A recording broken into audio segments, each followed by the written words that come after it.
साहब, ये हमरा के हॉस्पिटल काहे ले आयल बानी? हमरा कोनो बीमारी नहीं खे और हम बीमार भी नहीं खे। तोहार बीमारी समझ गई नहीं। हम यहाँ तो के ना लिया नहीं, यहाँ के बीमारी दिखावे लिया नहीं। आवा।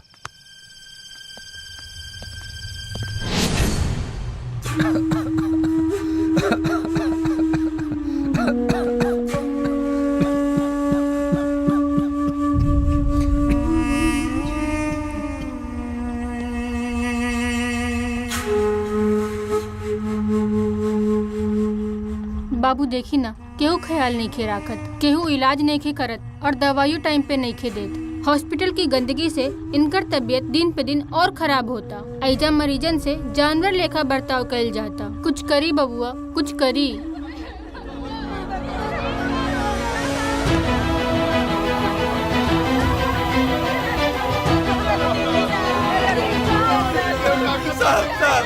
बचा लिए हमारे बेटा के साहब, हमारे बेटा के बचा लिए साहब, बहुत उपकार हुई साहब, बचा ली मेरी बेटा के साहब, ए साहब बचा लिए भैया, हमारे बेटा के बचा ली भैया। बेटा साहब देखी ना हमारे बेटा के का हो गए। साहब साहब हमारे बेटा के बचा ले।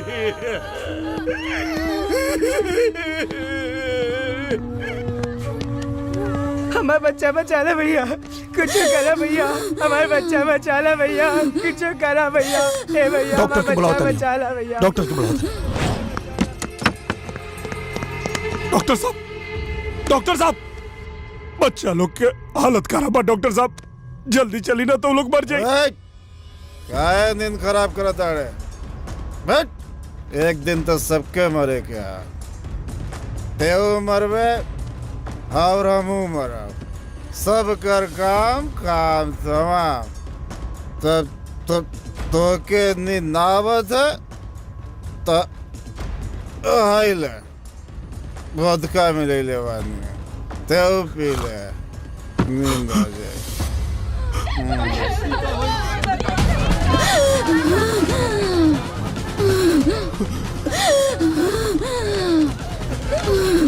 अरे इनमें तो ऑक्सीजन देखे।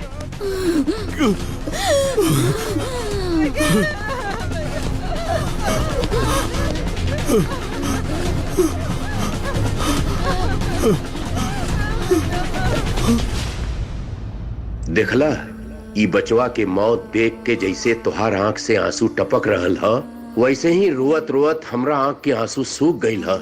ई मासूमन के मौत कोनो नया बात नहीं खे।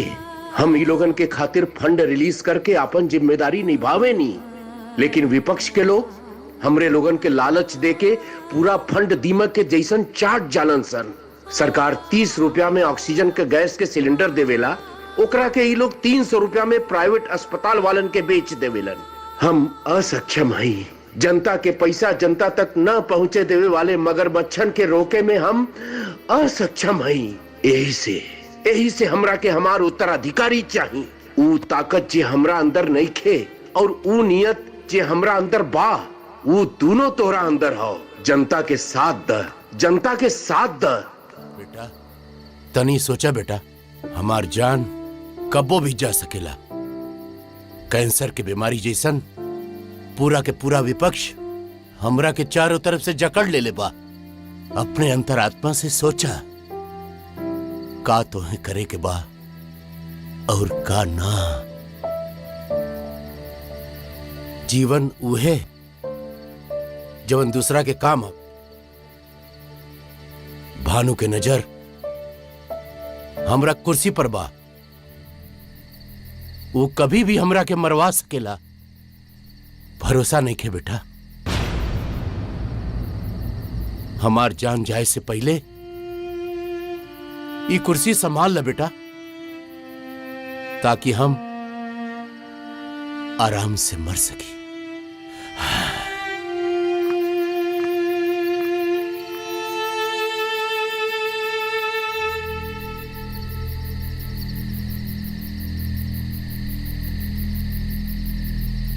जनता का जीवन आज अस्त व्यस्त बा। एक दिन तो सबके मरे क्या।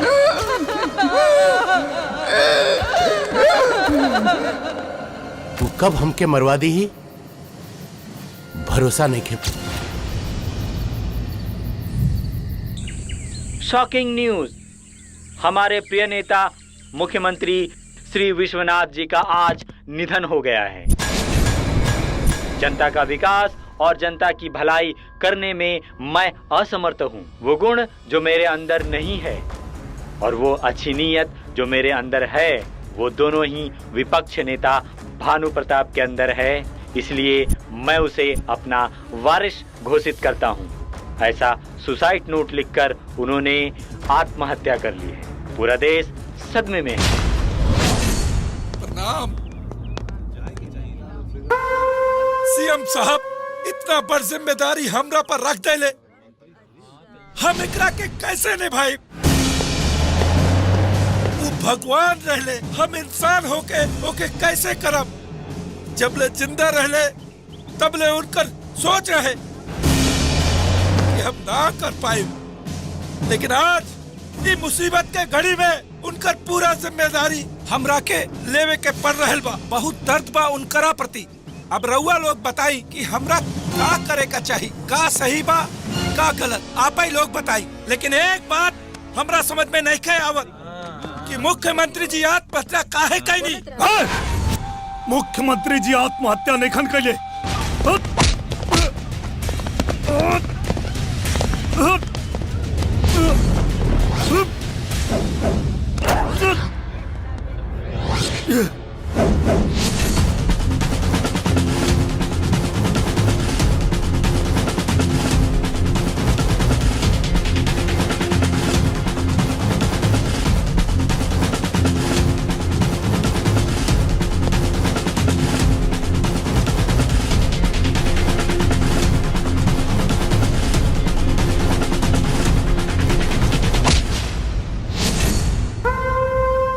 देखा लो ये का करता।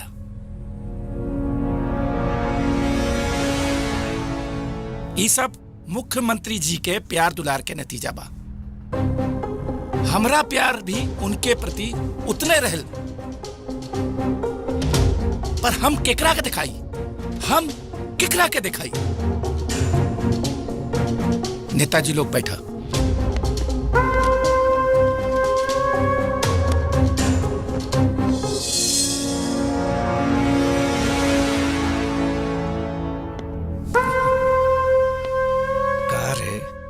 काहे इतना चमगादड़ के लेखा काहे फड़फड़ाता रे। गंदी नाली के पैदाइश। तोरा के उंगली से इशारा कैनी तो हमरा पास आइले। अगर कहीं उल्टा इशारा करती तते हमार परछाई बिना छुपवते। वो बूढ़ा पागल तनिसा तोरा के अपन वारिस का कह दिलेस। तू लगले शेर के कपार पर चढ़ के नाचे।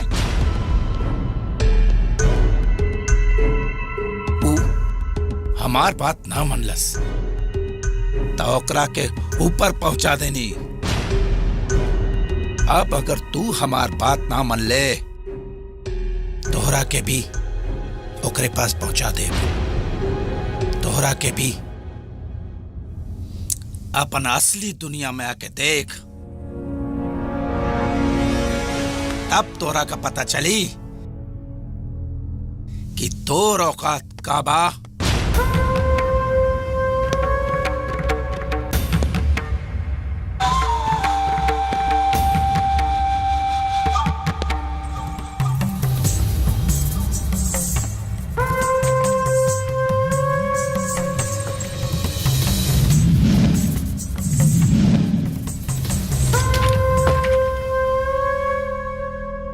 और हमार औकात का। सीएम साहब, हमार फर्ज का हमके पता चल गई। नेताजी, तोहार औकात तो पूरे दुनिया के पता बा, लेकिन अब हमार औकात जाने खातिर तो के गांव गांव, गली गली, चौराहा चौराहा घूमे के पड़ी।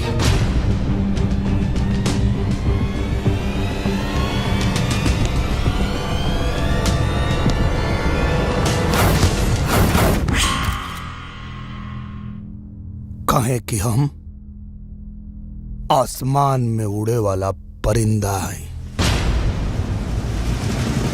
और तू जमीन पर रेंगे वाला कीड़ा, और अब तोहरा के हम खत्म करब।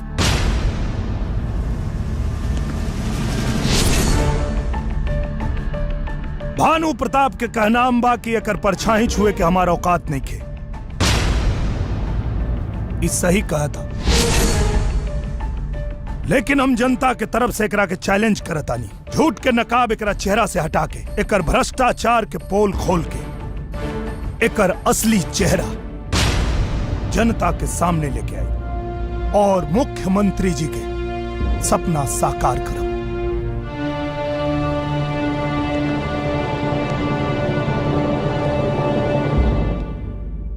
आज के बाद हम तोरा के चैन से खाए ना दे। तू सूतल चाहबे, सूते ना दे। चैन के साथ तो के सांस भी ना लेवे दे। एक एक कदम बढ़ावे में, एक एक कदम गिने में तो के डर के एहसास हुई। ऐसा हाल बना दे तुर।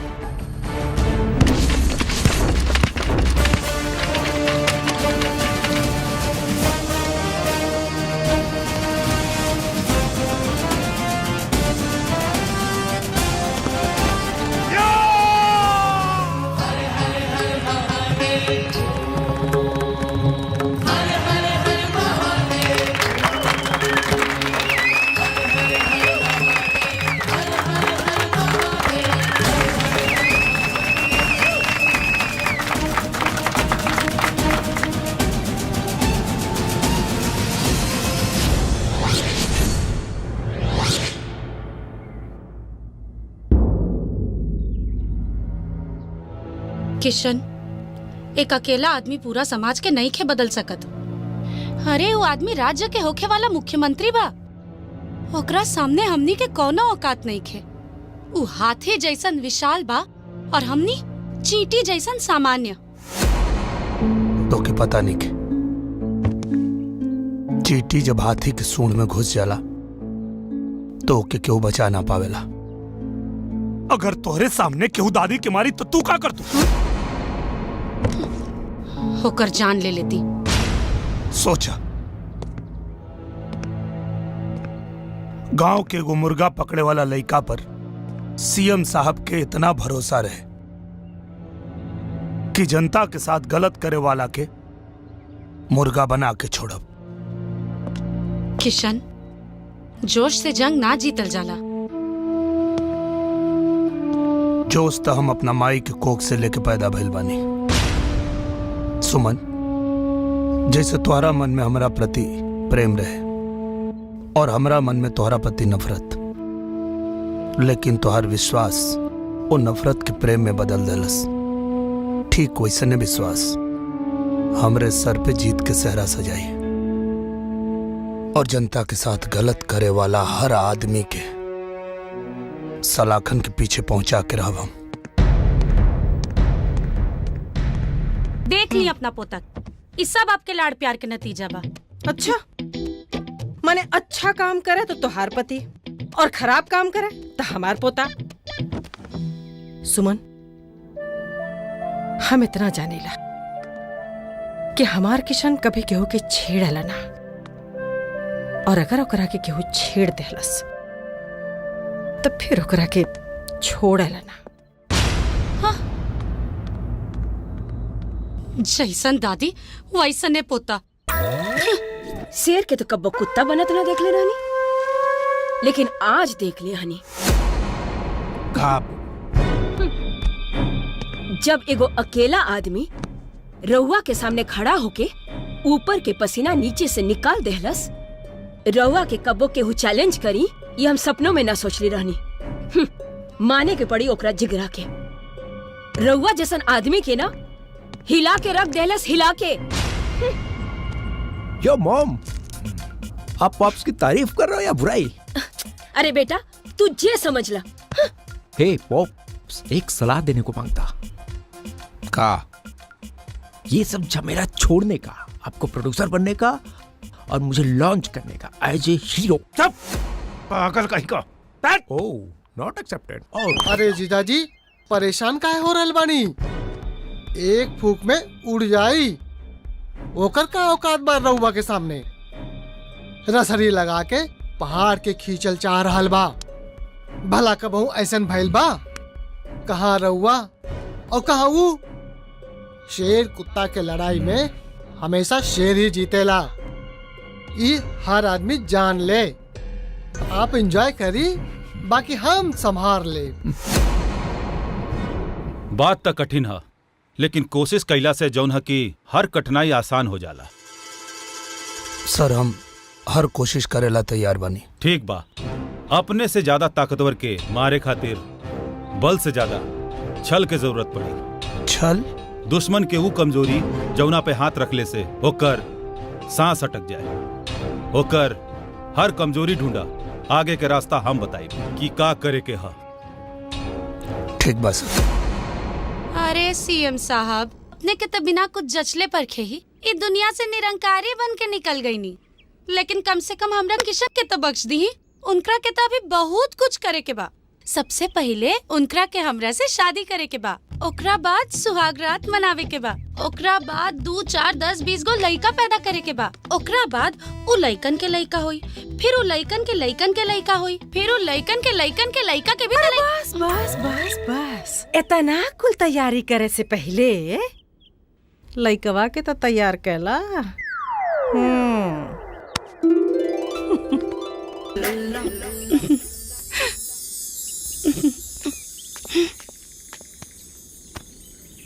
मन तो करता कि तोहरा के दिल के भीतर बंद कर ली। यहाँ हमरे दिमाग का नस फट रहल बा और तू दिल के रोना रो रहल बाड़ू। पर किशन, हमार दिल कहता कि तू एकदम सही कर रहल बाड़ा। उ भानु प्रताप के तो सबक सिखावे के ही चाहिए। इस सत्य और असत्य के लड़ाई में हम तोहरा साथे बानी। तोरा आप समझ में आइला? कौनो बात ना, देर आए दुरुस्त आए। बस ये जाने के चाहता नहीं कि ओकरा के सबक सिखाइबा कैसे। ओकरा गला में ऐसन फंदा डाले वाला बानी कि चीख निकले से पहले ओकर सांस अटक जाए। अरे टाइम पास मत करा, जल्दी जल्दी काम करा लोगन। ऑर्डर के सामान भेजे गए बा। हाँ? इतना लोग एक साथ है, का बात बा? मारे के प्लान बा का? देखो बहुत समझदार बा। नेताजी के सार बने, समझदार तो रहबे करी हैं। तनी हेने आवा ना, कुछ बात करे के बा, कुछ पर्सनल बात करे के बा। नेताजी के सार हुआ, बहुत माल चाप के बैठल हुआ। माल कौन बनौले बानी? बस नून रोटी चल रहल बा। का? और का? सही में खाली नून रोटी चला? हाँ। इतना बड़हर नेताजी के सार हुआ और रात दिन मेहनत करेला, खाली नून रोटी चलता। एक काम करा, तू हमरा खातिर काम करा। अच्छा। और हम तोहरा के 5 लाख रुपया दे। 5 लाख रुपया? लेकिन हमके का करे पड़ी? कुछ ना, तोहरा जीजा के हाँ जितना प्रॉपर्टी बा ओकरा कागज के अच्छा जेरोक्स पेपर चाहिए। अच्छा, हम अपना जीजा के सारा प्रॉपर्टी के कागजात तोहरा के दे देब और साथ साथ में ये 5 लाख रुपया भी दे देब। कोनो प्रॉब्लम? मतलब अबे ये का बात करता? ये बकवास ना बेटा, ये हमार बदला हो, बदला। 25 साल से वो इतना गलत काम कर रहा बा, ये हमसे देखल नहीं के जात। का करी का ना करी, नौकरी छोड़ भी ना सकीला और कर भी ना सकीला। बस घुट घुट के मरतानी। जौना दिना से चैलेंज कर देला लागल भगवान शेर के ऊपर सवा शेर पैदा कर दिए माने। जॉन भानु जैसे राक्षस के संहार करी। जीजा जी के प्रॉपर्टी के कागजात तो हम तोके दे दे, पर एक बात के कसम बा, लेकिन वो राक्षस तोरा हाथे बचे के ना चाहिए। तू चिंता मत करा, वो कोनो हालत में ना बचे। बहुत बहुत धन्यवाद। देखा भाई, हम बड़ा विश्वास के साथ तोरे पास आयल बाड़ी। हाँ बोलो भाई। हमारे जीजा भानु प्रताप के काला धन का डिटेल चाहिए। अरे पागल हो गए हो क्या? देखा भाई, ना मत बोलिए, काहे कि पूरा राज्य के जनता के भलाई के बाद बा तो के सबका दुआ लागी। तू हमार मदद कर दा, हम तोहर पाँव पड़त है भाई। ठीक है। सीए को पटाया। अच्छा अच्छा, को बात बतावा। हाँ। ई भानु प्रताप अपन काला धन कहाँ रखेला? बेड के कपाट में। बेड के कपाट में? अच्छा, भानु प्रताप के कुछ कमजोरी बतावा। ओकर बेटा। बेटा? अच्छा, ओकरे बेटा की कमजोरी? बेटा का कमजोरी? फिल्म का पागलपन, हीरोगिरी का शौक। अच्छा बेटा भानु प्रताप, अब तू तो गईला। एक्शन! मास्टर जी करवाइए करवाइए। हाँ चलो चलो बेटा, करो करो। 1 2 3 4। 1 2 3 4 1 2। अरे अरे अरे अरे बेटा क्या कर रहे हो? चलो करो करो करो। 1 2 3 4। 1 2 3 4 1। अरे अरे दे तेरे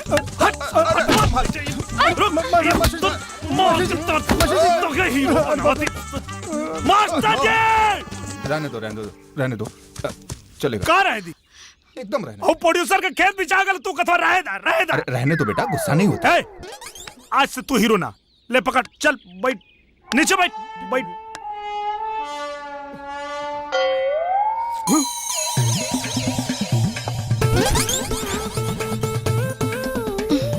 मास्टर जी मिल गए हीरो। चलेगा चलेगा चलेगा। हीरो ऐसा होके के चाहिए। हाँ हाँ एकदम सही। लेकिन मास्टर जी, हाँ कल शूटिंग खातिर बहुत बड़ा घर चाहिए, वो कहाँ से आई? कहाँ से आई? यो बॉस, मेरे पास है ना बड़ा घर, बिग बड़ा घर है। एकदम सही हीरो।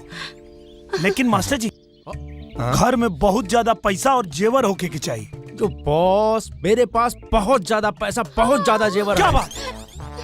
क्या बात? बढ़िया, सही हीरो बा। मास्टर जी, हाँ आई हो ना नाच बोलस तब? यो ब्रो, मैं नाच लूंगा। I'll do it. यो नाच लेगा? मास्टर जी एक हीरो लेला, लेकिन ई रही हीरोइन मुंबई से आयल बा, ओकरा से तो पूछला कि हीरो चली कि ना। हीरोइन जी इधर आइए जी। ये देखिए तो हीरो चलेगा? दौड़ेगा। दौड़ेगा? अच्छा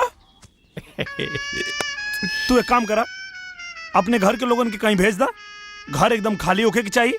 कल तुम्हारे घर पर शूटिंग होगी, ठीक है? ओके चलो आज पैकअप। ठीक है नाचे के सहूर ना, हीरो बने। एक्शन।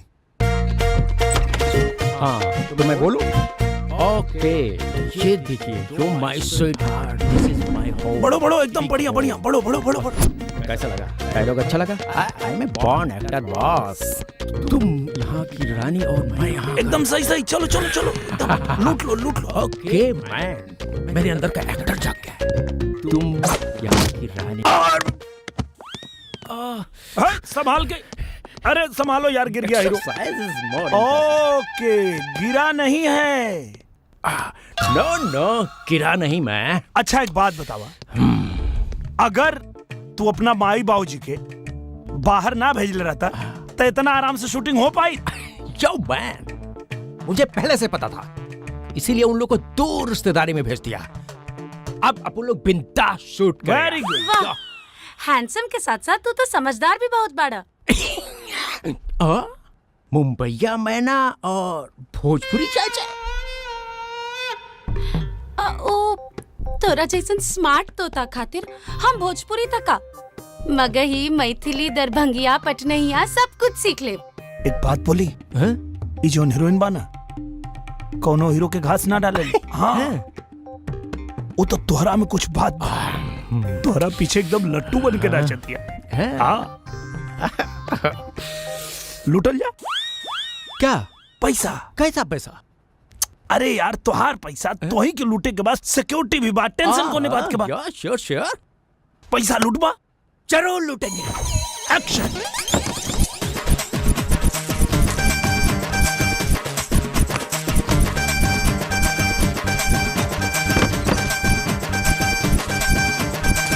आराम से आराम से आराम से आराम से, संभाल के संभाल के संभाल के। बहुत बढ़िया, बहुत अच्छा।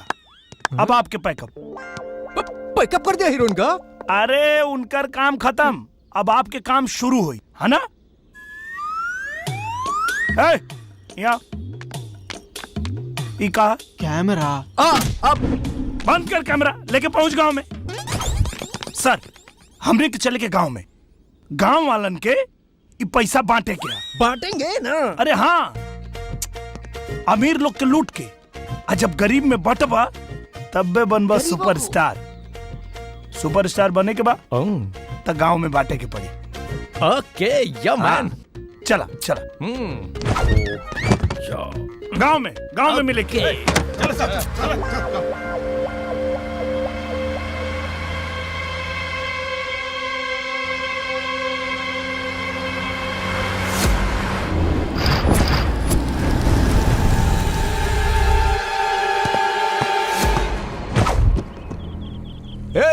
कौन है तू? लुटेरा।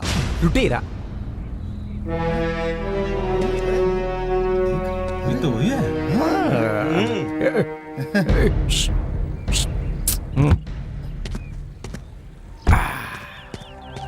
लुटेरा अभी ये मालूम चल जाए।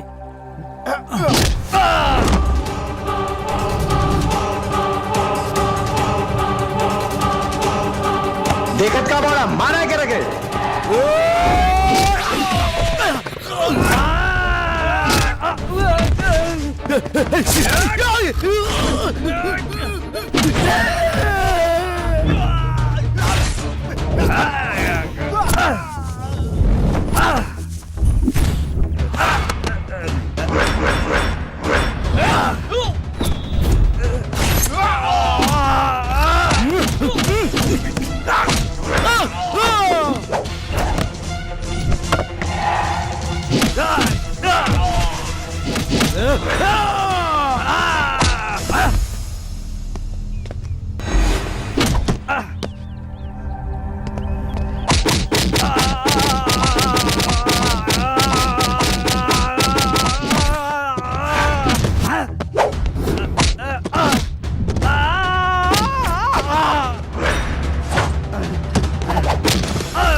No fighting, no shooting.